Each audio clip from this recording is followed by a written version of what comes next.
Buen día, esto es Impacto Científico. Bienvenidos. Hoy tenemos un programa especial, un programa singular. Vamos a hablar sobre los murciélagos. ¿Y por qué sobre los murciélagos? Porque son, una especie a la que mucha gente desconoce. Mucha gente le tiene temor, reparo. Se ha hablado mucho, se ha relacionado a los murciélagos en el contexto del contagio del SARS-CoV-2, del virus que generó el coronavirus.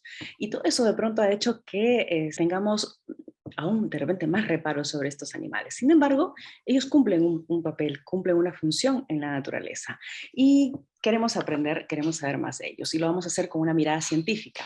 Por eso hemos invitado hoy día a Amanda Vilches. Amanda es bióloga de la Universidad Nacional Agraria La Molina, con mención en ecología, y además ella es fundadora de la plataforma de divulgación científica Ciencia Ciudadana Perú, una plataforma que no solamente informa sobre temas científicos, sino también convoca la participación ciudadana. Pero Amanda, ¿nos puedes contar un poco más de qué va esta plataforma y qué estudios hacen, qué investigan, qué divulgan? Cuéntanos un poco. Hola Ivonne, muchísimas gracias por la invitación. Sí, bueno, yo soy bióloga de profesión y junto a unos compañeros biólogos también de la Universidad Agraria fundamos lo que es Ciencia Ciudadana Perú, una iniciativa que promueve la participación de la ciudadanía en la ciencia a través de investigaciones participativas. Investigaciones donde personas que no son científicos pueden a través de metodologías muy sencillas aportar información útil para la ciencia. Nosotros, al ser biólogos, trabajamos principalmente con estudios relacionados a biodiversidad. Por eso es que tenemos el proyecto de murciélagos y el proyecto de las abejas. Y aparte tenemos, justo ahora vamos a realizar un proyecto para el estudio de la ionosfera y ya llevamos desde el 2016 más o menos sacando adelante esta iniciativa. Y digamos que la mayor experiencia es con murciélagos, ¿verdad? Sí, los murciélagos, el proyecto de murciélagos es uno de nuestros proyectos bandera. Hemos tenido buenos resultados con este proyecto porque las personas han podido conocerlos mejor y eso ha sido realmente un buen fruto del proyecto y que realmente nos dio la mirada de que si las personas conocen la biodiversidad, conocen los animales, entonces pueden preocuparse por su conservación y a la vez por la ciencia, ¿no? Claro, es verdad, se conoce muy poco de los murciélagos. Entonces tú, como científica, cuéntanos cómo son los murciélagos, qué los caracteriza, por qué son los únicos mamíferos que pueden volar, qué particularidad tienen en su estructura, en su anatomía. Hablar de un mamífero que cumple con todas las características, de tener mamas, de tener ese sistema de reproducción, y aparte de tener pelo, por ejemplo, son características únicas de este animalito y que además tienen la capacidad de volar, ¿no? Esa capacidad que brinda gracias a características específicas de su anatomía, como es el desarrollo de unas membranas que se encuentran entre sus dedos y que forman como alas, ¿no? Y que permiten que esos animales puedan desplazarse en el aire como las aves, pero desplazarse como las aves en el sentido de que pueden desplazarse en el aire, pero con un sistema de vuelo diferente, ¿no? Y lo que los hace únicos y por lo que mucha gente también lo conoce son por sus hábitos nocturnos, aunque no todos los murciélagos son nocturnos, ¿no? Tenemos también algunos murciélagos que tienen hábito diurno, pero bueno, la mayoría de nuestros murciélagos neotropicales se encuentran, tienen este tipo de hábito nocturno, ¿no? Que es por lo que más los conocemos. Neotropicales, Ajá. neo como nuevos, porque Uh-huh. entendí que había hasta ciertos años, hasta hace algunas décadas, se contaban como 12 especies de murciélagos y que, luego se dejaron de estudiar. Y cuando se han vuelto a investigar sobre ellos, se han identificado alrededor de 15. ¿Qué Sí, especies? ese estudio es específicamente en Lima. Antes se tenía un estudio muy En antiguo, Lima, claro, en Lima. de los años 80 más o menos, en el que se hizo una revisión de los murciélagos que se habían capturado y que estaban en colecciones científicas. Y ahí se logró detectar que había alrededor de 12 especies de murciélagos en Lima. Luego se hicieron algunos estudios, se tiene que actualmente hay alrededor de 20 especies en Lima, ¿no? 20 especies Y en Lima, bueno, 20 especies de murciélagos. ajá, alrededor de 20 especies de murciélagos en Lima, ¿no? Pero igual falta mucho que investigar porque la verdad es que justamente porque estos animales son nocturnos, también representan un reto para los científicos poder estudiarlo. Pero de todas maneras se han desarrollado técnicas que son muy buenas, como las técnicas de investigación mediante ultrasonido, metodologías científicas para el estudio de murciélagos, ya que pues por la noche es más difícil verlos. Y también se tienen metodologías clásicas como es la captura de murciélagos con rayos de neblina, por ejemplo. Claro. ¿Y qué especie es la más abundante o qué especie es la que está más cercana a nosotros? Porque entiendo que hemos invadido mucho espacio, las zonas urbanas han invadido el espacio que era natural para el hábitat de los murciélagos. Ahora ellos están más cerca a nosotros o nosotros estamos más cerca a ellos. ¿Qué Sí, especies están más exacto. cercanas a nosotros, a la urbe limeña en este caso, o las urbes peruanas? El murciélago que nosotros podemos ver más seguido, porque pues que sí es visible para nosotros, es el Glossophaga soricina, que es una especie de murciélago nectarívoro y que lo vamos a ver sobre todo es más visible en época de verano, por ejemplo, donde hace más calor. Entonces, En verano salen más los murciélagos. sí, sí, pero eso es más por experiencia que por un estudio específico que se ha hecho en la ciudad de Lima, ¿no? Pero la gente que estudia los murciélagos en ciudades sabe que es más probable que los veas en verano. Entonces, Okay. los, cuando alguna vez han visto algún tipo de murciélago en la noche, algún animalito que se movía rápido alrededor de flores, posiblemente haya sido los Glossophaga origina, que es una especie, como les mencionaba, nectarívora, y que es una de las más comunes de ver acá en Lima ciudad. Pero también tenemos especies que no son, bueno, que es muy complicado, casi podría decir que es imposible de ver, pero que se encuentran, que son muy comunes, que es la especie Tadarida brasiliensis, por ejemplo, que es una especie que es insectívora. Pero al ser insectívora, bueno, no es necesariamente una consecuencia, pero esta especie que es insectívora es más difícil de ver también por el tipo de vuelo que tienen y porque son también animalitos bien pequeños. Entonces son más complicados de ver también porque se alimentan de insectos y uno pues tampoco no es que esté viendo dónde hay insectos, sino que es más probable que veas una especie nectarívora cuando te acerques a ver un árbol, por ejemplo. Claro, cuando hablas de las especies nectarívoras, te refieres a aquellos murciélagos que cumplen también la función de ser polinizadores, ¿no? Correcto, ajá. Los murciélagos en verdad cumplen muchas funciones. Eso, cuéntanos Básicamente, todas las cosas positivas de los murciélagos, por favor. de los murciélagos. Sí, lo malo y que pues hay que ser sinceros también, la investigación, no se ha hecho mucha investigación acerca de cuáles son los servicios ecosistémicos o las positivas que hacen los murciélagos en las ciudades. O sea, no se ha hecho un estudio específico de si los murciélagos polinizan en ciudades. Se sabe que pues, ha habido registros de murciélagos en ciudad llevando polen, pero implica un poco más, no implica que esto sea efectivo. También tengamos en cuenta que muchas de nuestras áreas verdes, pues no es como un bosque, sino son áreas verdes manejadas, entonces el hecho de polinizar algo no va a tener los mismos resultados. Entonces en ciudad específicamente no se sabe, no se tiene certeza de qué es cuál es el servicio ecosistémico que están cumpliendo los murciélagos acá y justamente por eso es tan importante la investigación, ¿no? Y el apoyo a los científicos que se dedican a esto. Pero en general los murciélagos cumplen en hábitats naturales funciones como polinizadores, como mencionaba Sibón, dispersores de semillas, esto principalmente llevado a cabo por murciélagos frugívoros que se alimentan de frutos, entonces se alimentan de la fruta y luego van volando y en sus heces botan las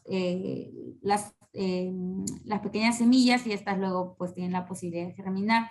También cumplen la función de controladores de plaga e incluso se ha visto que sus heces pueden ser utilizadas como fertilizantes. Entonces, los murciélagos en general son bastante importantes y se han hecho muchos estudios en ecosistemas naturales y lamentablemente tienen una muy mala fama, pero a veces injustificada, ¿no? Creo que a muchos les sorprende como cuando nosotros comentamos que hay más de 1500 especies de murciélagos en el El mundo. mundo. En el mundo, ajá. Pero de todas esas especies de murciélagos, solo 3 se alimentan de sangre. Y, o sea, que se haya hecho una fama de tantas especies solo por 3 que se alimentan de sangre, y encima estas 3 se alimentan de animales que son o sea, no el humano, el humano no es objeto de fuente de alimento, o sea, puede ser ocasional, hay registros de eso, pero no es el foco de alimentación. Nosotros en Perú tenemos, bueno, tenemos la suerte de contar con una diversidad de murciélagos bastante grande. Bueno, pero también tenemos ahí está, justo esos 3 especies de murciélagos que se alimentan de sangre en el mundo, las tenemos acá. Pero estas se encuentran no en ciudades, se encuentran en áreas rurales, no en áreas urbanas. De acuerdo. Entonces, digamos que ahora, ellos también nos tienen miedo, entiendo, ¿no? Los murciélagos también huyen de nosotros. Sí, bueno, los murciélagos, bueno, como mencionabas antes, los murciélagos han estado acá siempre, ¿no? Nosotros somos los que hemos venido y hemos puesto nuestras casas, nuestros edificios, hemos puesto todo. Los murciélagos han tratado de adaptarse, igual tratando de evitarnos, ¿no? Porque tampoco es que nosotros seamos, pues, eh, como que el animal más deseado para, para cualquier fauna urbana. Claro. Pero ellos trataban de adaptarse, pero de hecho, o sea, nunca va a ser objetivo de un murciélago o de un animal silvestre atacarte a menos que se esté defendiendo, a menos que tú le estés haciendo algo que él sienta que tiene que defenderse, ¿no? Entonces, si uno no manipula al animal, si uno no lo ahuyenta con una escoba o con algo, entonces es casi imposible que el animal vaya a atacarte, ¿no? De todas maneras, este tipo de presencias de animales y en general deben poder atenderse por el CERFOR, por especialistas del área que necesiten ver pues que no haya conflicto, ¿no? Porque igual si uno tiene una colonia de murciélagos en su casa, pues tampoco es lo ideal que conviva probablemente la persona no vaya a querer convivir con esos murciélagos en su Claro, casa, ¿no? Entonces, se claro, tiene que manejar para que tampoco no se perjudique a los murciélagos, ¿no? Se puede claro. hacer una adaptación. Ujú. Y todo esto bueno, se asoció, por ejemplo, el SARS-CoV-2, como decía, al hecho de que incluso hasta la OMS sugería que este virus provenía del murciélago y, bueno, a través de un intermediario, un animal intermediario que se consumía por personas, llegó a contagiarnos. ¿Qué tanto eso ha afectado el ecosistema de los murciélagos? No hay estudios concluyentes que digan que el murciélago ha sido quien ha contagiado al ser humano el SARS-CoV y El bueno, que haya SARS-CoV-2, generado el claro. coronavirus.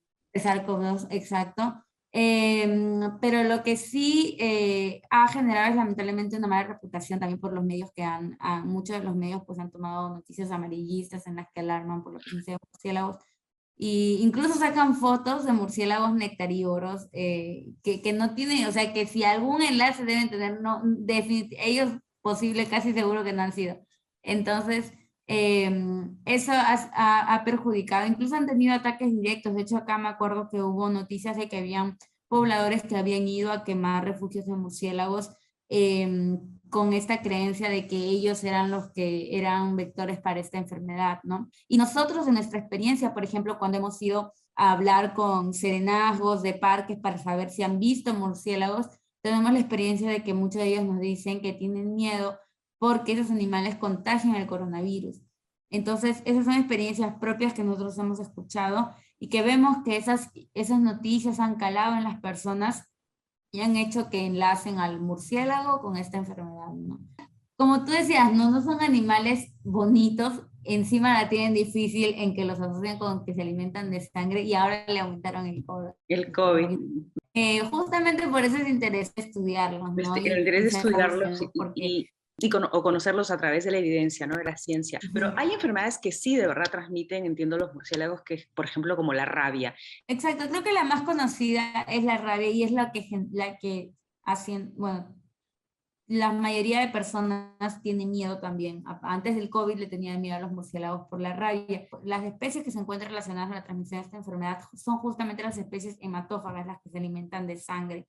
Estas, como le mencionaba, se encuentran en las áreas rurales, ¿no? Y es que el contacto con las personas, la ciudadanía es difícil que se vaya. Generalmente estos contagios son al ganado y no a personas, pues porque no hay un contacto directo. De hecho, es como o sea, es una enfermedad que sí puede transmitir el murciélago, o sea, eso nadie lo niega. Sin embargo, no es algo que debamos temernos, o a nosotros, ¿no? Actualmente en estas áreas urbanas, ¿no? Y dime, tu experiencia con los murciélagos, ¿cuál es? ¿Cómo tú cuando has tenido que lidiar con ellos? ¿Cómo es tu rutina? ¿Qué haces? ¿Cómo es que los ubicas? ¿A dónde vas? ¿Dónde los encuentras? ¿Qué pasa cuando te encuentras con murciélago? ¿Has tenido algún incidente de pronto con algún murciélago? Cuéntanos cómo es tu trabajo de investigadora de murciélagos. Bueno, en mi caso, nosotros como Ciencia Ciudadana Perú desarrollamos esta investigación, pero la desarrollamos en manos de científicos especialistas en cada animal que nosotros investigamos. En este caso, al nosotros estudiar los murciélagos, nos asociamos con científicos que tienen mucha experiencia en el manejo de esos animales, en el estudio de campo, en el estudio de laboratorio, y esas personas, pues nosotros ahorita trabaja en las arcos, como es Jaime Pacheco, que es el que ve la parte, sobre todo la parte la parte más relacionada a estos animales del proyecto. Y de hecho en esta experiencia pues hemos hecho de ambas partes, ¿no? En mi caso, por ejemplo, yo hablaba con él y practicábamos las ponencias, afinamos el material de divulgación, veíamos que la información se presente de la mejor manera y que tenga toda la validez y que sea respaldada por evidencia. Y en su caso, él pues me introdujo al mundo de los murciélagos, me enseñaba a utilizar los detectores acústicos, que es con lo que nosotros ahorita detectamos a los murciélagos en la noche, a poner redes de neblina, a tener contacto con estos animalitos y verlos ahí en la red y verlos cómo los manejaban. Y la verdad que personalmente, y por eso siempre que veo a las personas cuando nunca han visto un murciélago, su sorpresa es porque yo también he tenido esa sorpresa de ver cómo estos animales que a veces uno los imagina, no sé, los imagina súper grandes, los imagina muy agresivos, cuando los ves o sea, son más chiquitos que un hámster incluso, y con unas alitas grandes, y al final llegan a ser hasta súper tiernos. Sí. Entonces, es una experiencia totalmente, bueno, que te cambia totalmente la perspectiva. Entonces, sí, esa ha sido mi experiencia más cercana, bueno, mi experiencia con los murciélagos. ¿Y dónde los Y ubicas? ¿Dónde los encuentras cuando quieres ver murciélagos? ¿En qué parte están? ¿Dónde? nosotros hemos puesto redes en Miraflores, en un parque que se encuentra cerca a Benavides, Ujú. y en Campo de Marte. Y en ambos lugares hemos tenido registros de murciélagos capturados con redes, ¿no? Pero visualmente, pues los hemos visto también en la Costa Verde, en Barranco, en el Parque Kennedy, tenemos registros acústicos en Comas, en San Juan de Origancho, en Lince, en San Miguel, o sea, están por todos lados.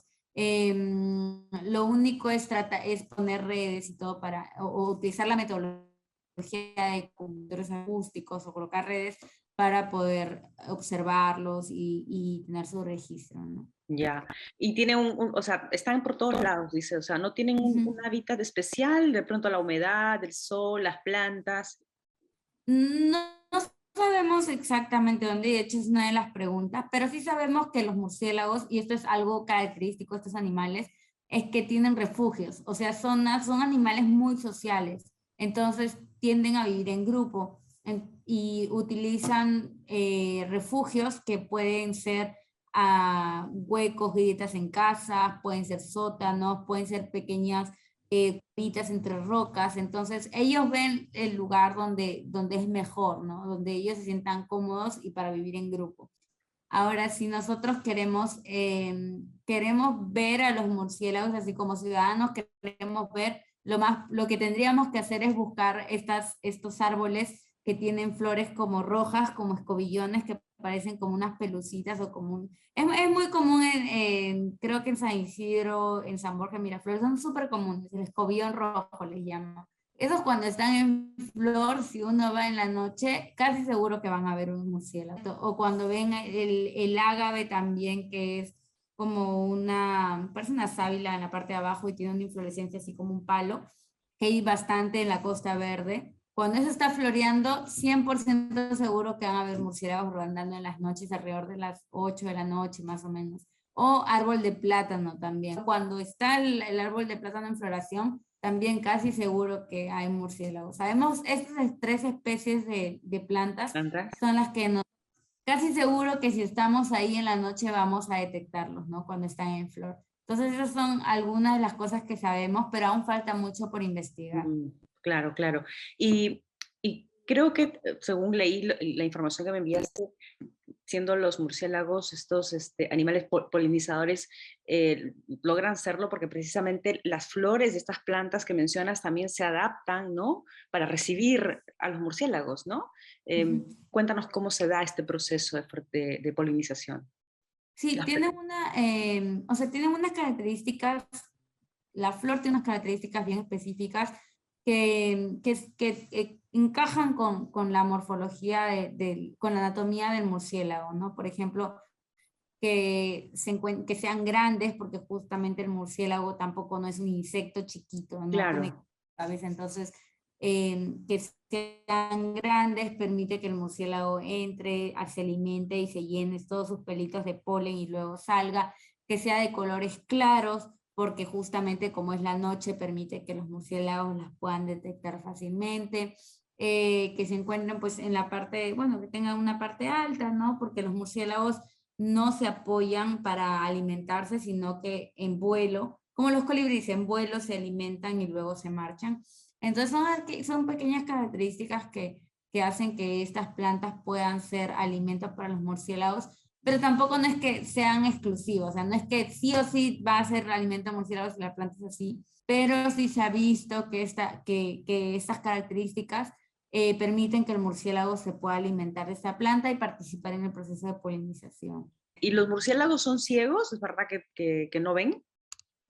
Bueno, los murciélagos sí pueden ver, obviamente su visión también es limitada porque es de noche, por eso ellos han desarrollado también otro sistema de ubicación, ¿no? Que es la ecolocalización, que es un sistema mediante el cual el murciélago emite unas ondas que van a su entorno, chocan con su entorno y luego regresan y el murciélago puede interpretar cómo generar en su cabeza una imagen visual de cómo es que se ve su entorno sin necesidad de utilizar la vista como sentido, ¿no? Sino utilizar estas ondas esas ondas sonoras que ha generado y que ha interpretado cuando han rebotado en su entorno. Y eso les permite tener una imagen muy, muy detallada de su entorno. Esto difiere de acuerdo a cada especie. Y algunas especies, por ejemplo, especies insectívoras, tienen este sistema más fino, porque justamente es diferente tratar de ubicar un insecto en la noche, un mosquito chiquitito, que trata de ubicar una flor, ¿no? Que es algo quieto. Y justamente a propósito de lo que contabas de las ondas sonoras, entiendo que la plataforma que ustedes tienen de divulgación científica ponen en práctica como dos metodologías. A ver si nos cuentas un poquito, una de ellas es la sonora, claro.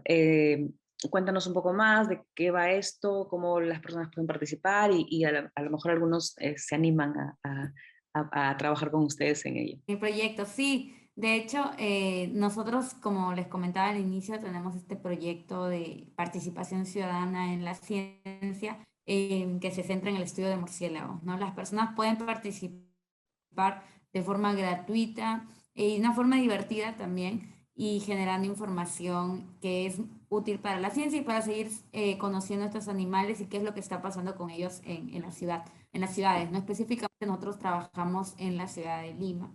Tienen 2 formas de participar. Nosotros hacemos todas las convocatorias por nuestras redes sociales.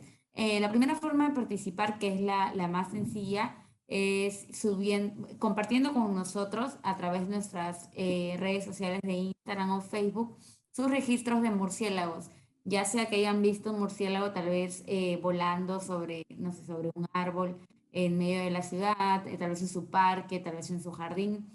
Graban un video o toman una foto. Lo más probable es que graben un video porque es difícil tomarle fotos a estos animalitos y nos le envían. Nosotros lo subimos a una plataforma que se llama iNaturalist y también lo añadimos a nuestros registros que son analizados y corroborados por científicos y se está añadiendo como registro a la ciudad de Lima, ¿no? Esa es una metodología, lo pueden hacer fácilmente con su celular, graban el videito y nos lo envían a nuestro Instagram o a nuestro Facebook de Ciencia Ciudadana Perú.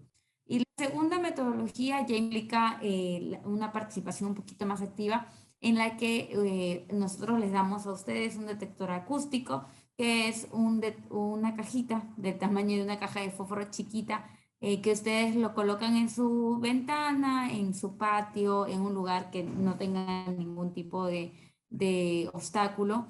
Lo colocan ahí, lo prenden y esto se mantiene activo durante 3 noches. Ustedes nos envían la foto de donde lo están colocando, nos informan que el dispositivo esté bien y luego de 3 noches nosotros coordinamos la entrega de este dispositivo, retorna a nosotros, analizamos los datos y les decimos a ustedes cuáles son las especies de murciélagos que hemos detectado cerca de sus casas o que han rodado por su casa. Esto lo hacemos porque estos aparatitos graban estos sonidos que son audibles para los murciélagos, pero no para nuestros oídos, y nosotros los analizamos teniendo unos diagramas de estos sonidos y de acuerdo a la forma de estos gráficos nosotros podemos saber exactamente a qué especie pertenece. Es de forma gratuita, solamente tienen que llenar un formulario que también se encuentra en nuestras redes sociales y nosotros coordinamos la entrega.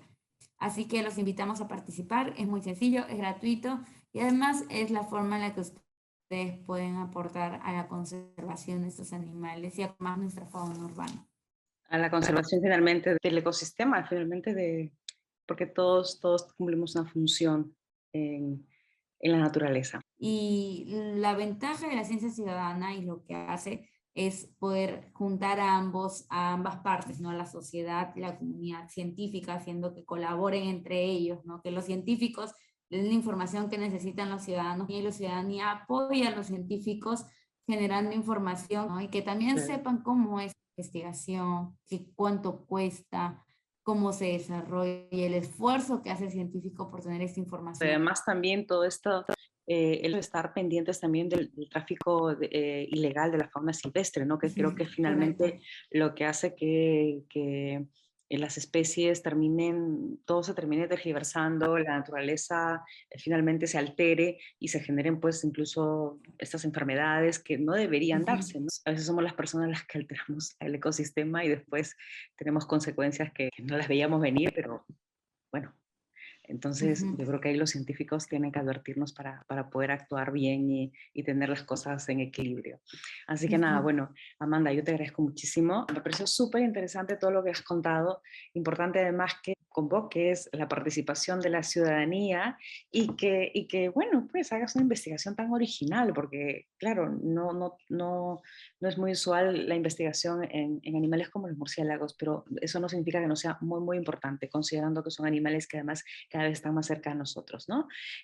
Cuéntanos, no sé si tienes algo que agregar. Bueno, por mi parte, primero agradecerte y creo que lo que yo siempre recalco es que recordemos que siempre la biodiversidad merece un respeto, merece nuestro esfuerzo por conservarla, porque nosotros somos también quienes están impactando, generando un efecto sobre ella, ¿no? Entonces, nuestra responsabilidad tomar acciones para poder tener una convivencia sana y en la medida de lo posible también colaborando con su conservación, ¿no? Y como les decía, una de las formas es generando información que sea relevante para la ciencia, porque al final sin ciencia, como dicen, sin ciencia no hay futuro, así que es lo más importante y lo que podemos hacer ahora que está en nuestras manos, ¿no? Eso por mi parte y bueno, esperando que las personas les guste el contenido que muchos científicos ahora nos estamos esforzando por comunicar y por tener este tipo de iniciativas para que las personas puedan tener la ciencia de una manera más dinámica, más didáctica y también de una manera divertida. Esa es la idea, ¿no? Esa es la idea de justamente de iniciativas como la que tú tienes y además hacerla divertida, ¿no? Qué bonito. Yo creo que después muchas personas que te escuchen van a animarse a trabajar con ustedes esto y que además de interesante, novedoso, puede ser divertido, ¿por qué no? Así que nada, te agradezco nuevamente muchísimo, Amanda, te deseo mucha suerte con los estudios y con todo lo que venga. Y que en nuestro país hace mucha falta la divulgación científica. Muchísimas gracias, Ivonne. Chao. Y gracias también a todos ustedes por estar ahí y hasta otra oportunidad.